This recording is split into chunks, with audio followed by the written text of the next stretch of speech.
So guys, amo na itong buhaton for tomorrow. So open na to ng Microsoft PowerPoint.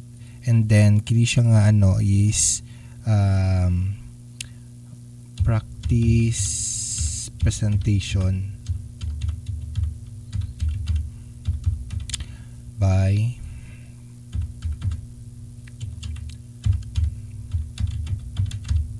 kamo na bahala kung kasino nga ay syempre kapangalan nila sila good kay para personalize kinilang ilang nga buhaton. And then practice ang tadere sa aton nga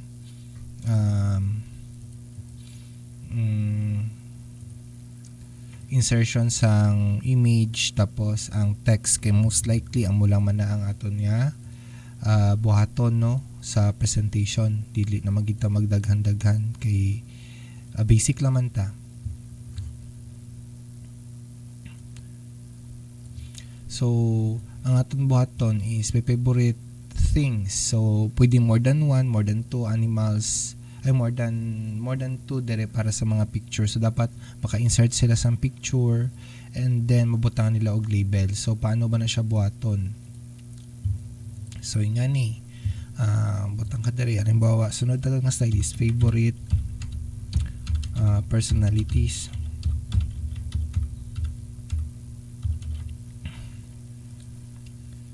Okay, favorite personalities. So same lang gyapon.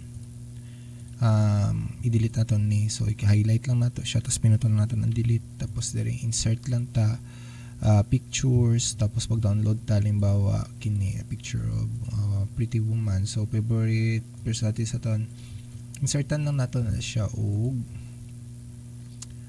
text box tapos ana butang nila dara halimbawa favorite artist enter pangalan niya si Jose Rizal.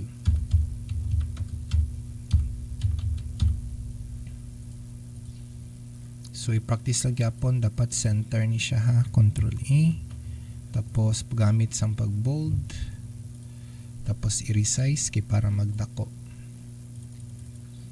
So amo lang gyapon ninyo nga buhaton, same lang siya, dalawa ka bilog. And then dire kamo na bahala kung sa inyo nga ibutang gyapon. So pwede nga ingan ni ingato. So pwede nga favorite food, list of favorite hobbies, mga ingan na ibutang nyo lang dara.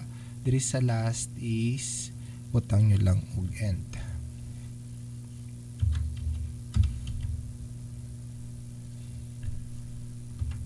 And then more particular ang atong importante nga mabutang is ang aton nga mga transition. So dere pag pops up niya set nimo kana make sure every time nga magbutang kamo sa ning mga animation nga mga ingani is ipa-play ninyo anay kay para mag ang time ana.